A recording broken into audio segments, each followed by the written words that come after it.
split.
Necessary to win.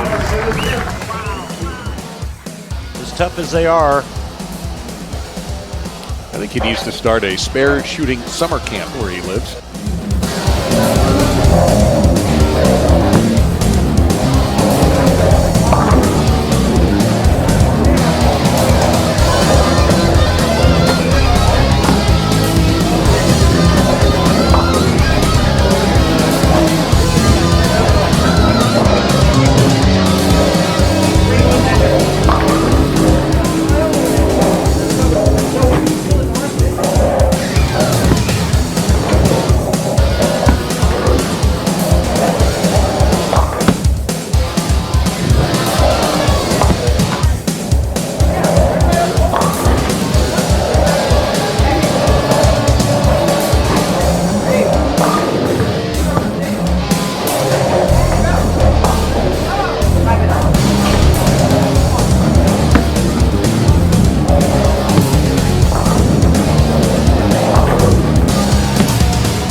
going on, everybody? It is Frank the Tank, and that was the 3-game series with the Parallax. I hope you guys enjoyed that. So let me start off by apologizing. One, for my really bad form in this video. I was falling off a lot on my shots, and the reason for that was probably because I have been trying to like clean up my approach a bit, quite a bit. I've been trying to add a lot of new things in there, and yeah, I guess you could say I was trying those things in this video. Like, I was trying to make them look good, but it really didn't work out all that well. But you know, I'm getting there. Don't worry, it'll get better as with every video that comes by. The second thing I want to apologize for is you'll notice that a couple of frames were missing. You'll see that, like, I don't know if it was in the first game or the second game, that I immediately cut from like the 9th frame to the second shot in the 10th or something. It happened twice. I think it was in the first and the third game, and I guess what happened there was I rushed and I did not see it, and now I'm paying for it. So yeah, I mean, I could have just gone back to fix it, but unfortunately the video was already finished and I was basically at the point of no return. I guess we'll just put it at that. So anyway, now that that's out of the way, let me talk about what I saw while I was out there. So while I was out there, that Parallax, it didn't look like a hook monster to me. But when I looked back at the footage, I was stunned to see how much that thing hooked on the back end. It was insane. So, I mean, I don't know. What is this thing meant to be aggressive on the back end? Yes or no? I don't know. But what I did with this ball was I didn't change the surface. It's literally the way it is when I got it out of the box. So yeah, I didn't shine it up. I didn't add more surface to it to make it hook more. That's literally what you are seeing right now is the out of the box reaction. So yeah, I can't remember what the finish on it is out of the box, but I did have it drilled pin above the bridge with the mass bias and CG kicked over to the right so that I could maximize the flare, so that you guys could see what would happen if you know, maximize the flare on this bowling ball. And it is insane. I mean, just look at it. It's insane. Like, it has, if I could describe this, I'd have to say, like, it gets down there, right? And then it like holds for like a half a second. That hold, I want to call it like a skid kind of thing. Like, I don't know, maybe we can see it here. Right there, perfect, yeah. Look at this. So it gets down there, right? Right there. Once it grabs friction, it doesn't respond immediately to the friction. It like does this thing like where it skids a little, or like it holds and then turns with a freaking vengeance. Maybe I can slow it down for you here. Let's see. Watch very closely. See, it has like a small, like, half-second hold and then just turns. It's crazy to watch. Now, the weight block that they put in here, I think, is something brand new that they created. I don't think it's ever been used in any other bowling ball. And from what they have said before is, like, I can't remember their exact words, but they said something about how this ball, with its weight block that they put in it, it's supposed to react in a way that, like, if you had a weight hole drilled onto it, but it doesn't have a weight hole drilled onto it, which is interesting because I've never seen that. Although I know for a fact that other ball companies have already tried this already. So for me personally, though, it's the first time I've ever heard of something like this, which is crazy. So I don't know exactly what that's supposed to be like if you drill the bowling ball and you put a weight hole into it. I don't know what that's like, so I couldn't tell you, you know, is it exactly what, is this ball reacting exactly the way it should if it had a weight hole on it? I don't know. I couldn't tell you that because I've never done that, and I refuse to do it because I don't like weight holes. I will never do weight holes. One, because I'm not the type of guy that likes to manipulate the ball motion to something that I want it to. It feels like I'm cheating, even though, you know, now here we are, and the weight hole thing is kind of like banned, I guess. It's illegal. I mean, obviously, yeah, I'm not playing in a competition here. I'm doing this kind of like for practice. But, you know, I do, like, you know, want to get used to the fact that I'm not, like, drilling weight holes. And, you know, I'm taking this seriously, I guess, is what you can say. I mean, I do intend to try to, like, get, you know, into competition at some point. So, you know, I may as well get used to the whole not drilling a weight hole now rather than later. And, yeah, but this thing, honestly, I'm really stunned. I mean, when I was out there, I was disappointed because I pegged this thing to be a hook monster, and that's not what I saw when I was out there. But when I look back at the footage, I was stunned to see that it actually hooked a lot more than I thought it did. I guess, I don't know. My eyes was playing tricks on me that day, but yeah, this thing is really, really crazy. So actually, we're gonna go ahead and we're gonna skip to game 3. So because I think we've seen enough here of the first and second game where I play at my normal pace.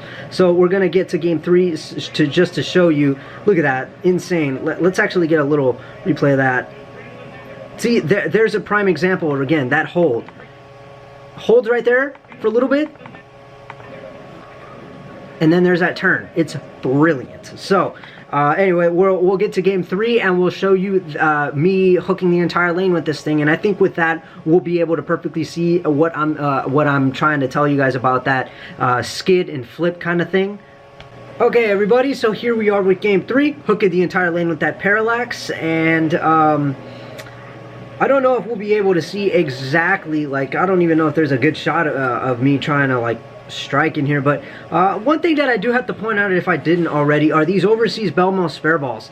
You know, I now am not starting to like them anymore because if there's one thing I've been noticing about them is that they curve just a little bit when they get down to that last few feet before they hit the pin. And that makes picking up spares a lot more difficult. I mean, a spare ball shouldn't do that. It should go straight as possible, and with the this Belmo spare ball, it's not happening. So any of you who are using an overseas Belmo spare ball, whether it's the white or the black, it doesn't matter, are any of you noticing that the ball like hooks away from the pin just a little bit? Because it's not the lane, it's not you, it's the ball. I can confirm this. It's happening to me a lot more often than not. And, you know, Belmo himself, he used to use the overseas white Belmo spare ball for a little bit, but then he suddenly stopped using it and went back to his original black Belmo spare ball. And I'll bet you anything, the reason for it is because of that. I mean, I don't know why that happens. I assume it's probably because of the material. I don't know, but it makes picking up spares a lot more difficult, especially that 10 pin. You guys saw that little miss that I had in the 10th frame of the second game, where I had it perfectly on the path to go get that 10 pin. Instead, the ball curved away from it and just missed. So the one thing I will say to fix that is I like, obviously, just like, you know, straighten your hand on the release. Don't add hook to it, otherwise that will happen. So I guess, yeah, that will teach you to control that hand on the release, but really that ain't fun that the ball does that. I mean, it can help you in some kind of way. Obviously, if you accidentally like throw the ball and and you know it's going to go away from the pin, it'll hook a little bit, so it'll kind of help you. But, you know, it has its benefits and its non-benefits. But other than that, overall, I really am not liking that it does that. So, anyway, getting back to this, here is a perfect shot, actually, that shows you it gets down there, holds, comes back. Take a look. My God, that's insane. So, if you wanted to hook the entire lane with this ball, folks, you can do it. This proves it right there. And keep in mind, my speed and my rev rate are not all that great. Like, I'm not, you know, 500 or 600 rev rates like Belmo and Svensson. I'm probably like in the low 400s. So, if I can do it, you can do it. So, yeah, you can tell by my body language there. I thought it was going to gutter. I literally thought it was going to gutter, but it held on the edge and came back.